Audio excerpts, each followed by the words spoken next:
24 janvier 2025 dañ koy door ak mbirum Farba Ngom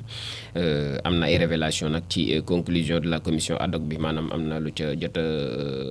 génn di ay révélation donc ci njeexitalu en tout cas conclusion bu commission ad hoc boobule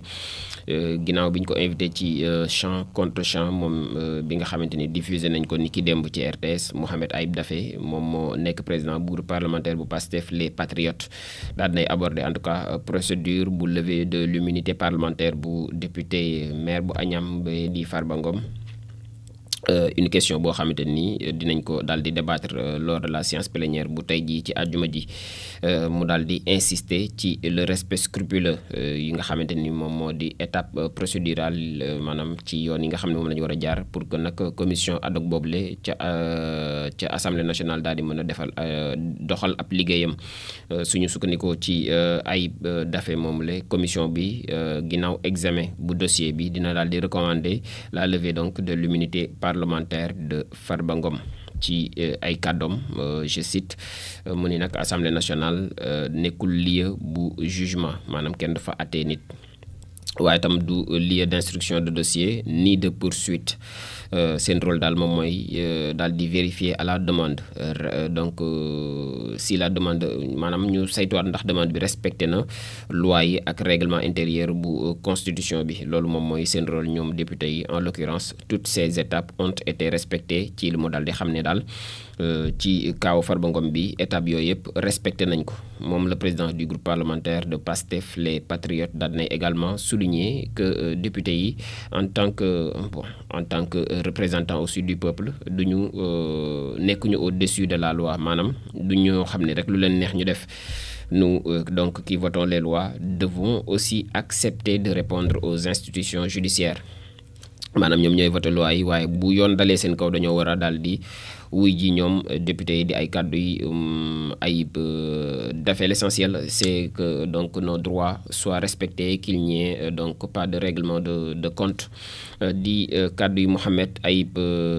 Daffé di rappeler aussi que la procédure bi nga xamante ni moom moo nekk en cours dafay dugg ci dans le cadre légal notamment ci les lois yi nga xamante ni adopté nañ ko récemment au niveau de l'Assemblée nationale waaye itam tel que aussi ñoom ñoo laale ci wàllu blanchiment de capitaux celle donc relative au blanchiment de capitaux insisté na aussi ci importance bi nga xam ne am na ngir ñu garantir une justice impartiale muy justice boo xamante ni dafay tëddee njaaxaanaay ba noppi moom boppam donc loin des considérations partisanes du am benn parparloo goo xam ni daf cee daal di am la commission ad hoc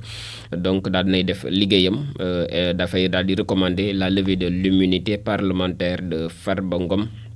Et nous sommes assurés que toutes les étapes ont été respectées selon le député président groupe parlementaire bu Pastef les Patriotes. Le député donc n'est pas au-dessus des lois. Nous sommes dans un état de droit et il est de notre responsabilité de respecter ce cadre. mu nekk nag levée de l'immunité parlementaire bu Farba Ngom si elle est actée ouvrirait la voie à une éventuelle poursuite judiciaire contre Farba Ngom conformément aux recommandations de la commission ad hoc. La séance plénière de ce vendredi en tout cas s'annonce donc cruciale pour confirmer posture bi nga xamante ni moom la député yi daal di am waaye itam envoyer un message fort en faveur de la justice et de la transparence selon Mohamed Ayib Daffé. Gouvernance des ressources naturelles daañ ci ñëwaat moom it ci actualité la ak le ministre des forces armées bi nga xam ne ngi invité les Africains ñu daal di adopter ay stratégies efficaces ci wàllum gouvernance donc des ressources naturelles moom le ministre des forces armées di Birame Diop invité donc jeudi les états daal nay woowaat en tout cas état africain yi ñu daal di gën a adopté ay stratégie yu efficace ngir ñu daal di toogaat bu baax a baax ci li nga xamante ni moom mooy ay expertise pointue ci wàllum gouvernance des ressources naturelles à l'origine de plusieurs donc conflits dans le continent. Daanaka coow yu bari yi nga xamante ni mi nga am ci réew mi li ko waral moom mooy li am ci seen suuf yi la bu dul pétrole di gaz wala muy mine yi ak la nga xamante ni moom lay donc lamb moom Birame Diop di woowaat donc États yi africains yi ñu gën a daal di saytuwaat lu ni mel pour atteindre cet objectif faaw ñu am benn stratégie adaptée aux enjeux environnementaux ak donc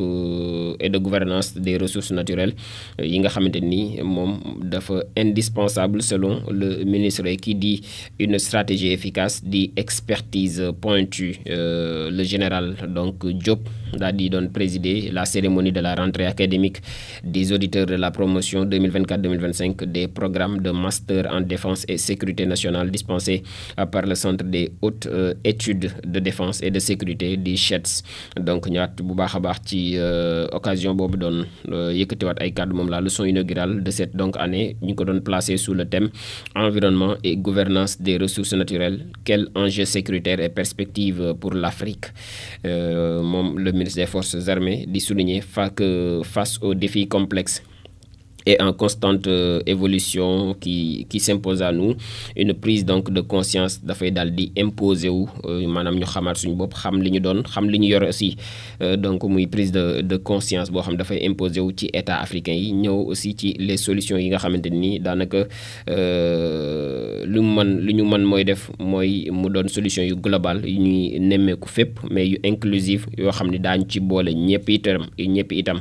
muy woowaat encore une fois à une synergie donc des actions afin de repenser la manière dont les ressources naturelles sont gérées au niveau du continent africain, dit donc le ministre des Forces armées ni ki démb rek construction de la mosquée omarienne di tëggaat tabaxaat lii di mosquée omarienne bi la diaspora sénégalaise des États-Unis mobilise plus de 123 millions de francs CFA loolu lañ ko donc lancé muy diaspora sénégalaise bi nga xam ni installée aux États-Unis. Lii nag wàllu waa États-Unis rek la daal nañu remettre donc une enveloppe de plus de 123 millions de francs CFA au khalife général de la famille omarienne ci nag participation la ci tabaxaatuk wala sax tëggaat naka la ñuy def ba gën koo moderniser muy mosquée omarienne bile donc la confrérie musulmane 6 à Dakar. L'appel donc du khalife muy woote gi nga xamante ne moom la xalif defoon ngir ñu daal di tabaxaat la mosquée omarienne daanaka déglu nañ ko bu baax a baax surtout nag émigrants yi nga xamante ni ñu ngi fële ci États-Unis. L'ensemble des foyers religieux daal nañuy wuyu ci appel boobule de notre donc levée de fonds loolee la daal di xamle pour la reconstruction de la mosquée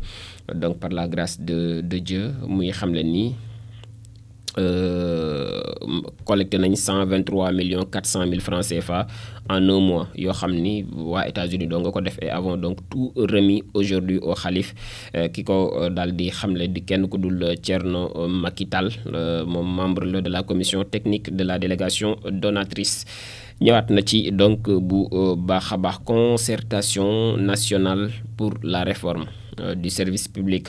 bokk itam ci actualité du jour, lancement officiel ba nag dina am sous l'égide donc du ministre Olivier Boucal.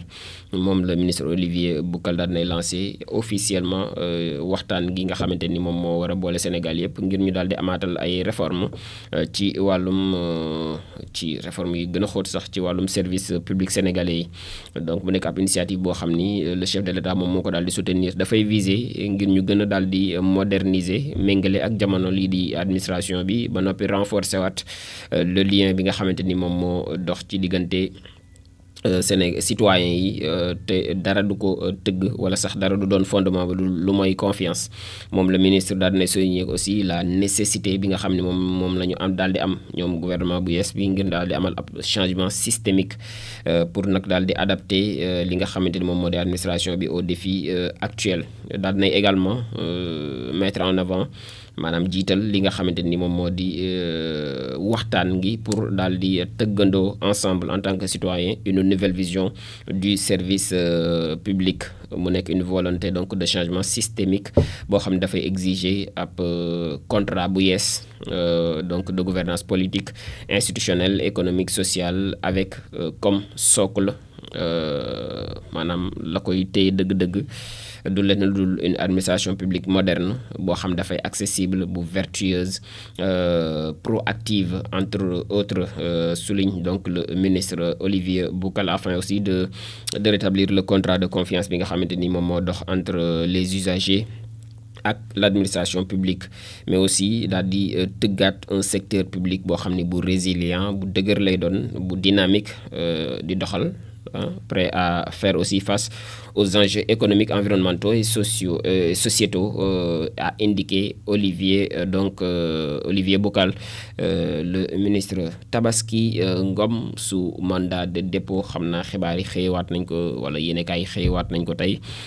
moom inspectrice bu trésor boobule Tabaski Ngom placé nañ ko ce jeudi 23 janvier donc niki démb sous mandat de dépôt par le juge d'instruction financier. dañ ko daal di inculpé nag pour association de malfaiteurs, blanchiment de capitaux, détournement de deniers publics, accès frauduleux à un système informatique ak entrave à un système informatique. moom lañ koy toppee muy charge yi nga xam ne mi ngi pesé ci moom mi di inspectrice bu trésor public boobee di Tabaski Ngom. J'ai souvent rappelé somme bi nga xamante ni moom lañ koy jiñ 700 millions on parle, donc muy nekk ay accusations yoo xam dafay ñëw ci cadre d'une enquête boo xam ni dafa war a mettre en lumière maanaam leeral ay pratiques illégales yoo xam ne am na ci la gestion des finances publiques. Les deux co-prévenus moom Tabaski Ngom ak Momad Ba ak kii di Mor Gueye ñoom sont également sous enquête. ñu ngi ci gëti en tout cas enquêteurs yi ñoom ñooñu le et ce donc trouve actuellement face au juge d'instruction. ñoom ñaar ñoom it juge d'instruction bi doon na leen déglu ni ki démb selon les informations yoo xam ni donc Seneweb ñoom ñoo ko daal di génne. Le parquet financier aurait requis le mandat de dépôt contre eux également muy Momad Ba, mais Momad Ba je crois que kaawam am na lu ci yesta ci dinaa ci ñëw léegi ci donc yéenekaay yi li daal globalement moom moo gënoon fës ci actualité bu tey bi. léegi après la pause commerciale ma doog a ñëw ak yéen ci li gën a fës yéenekaay tey.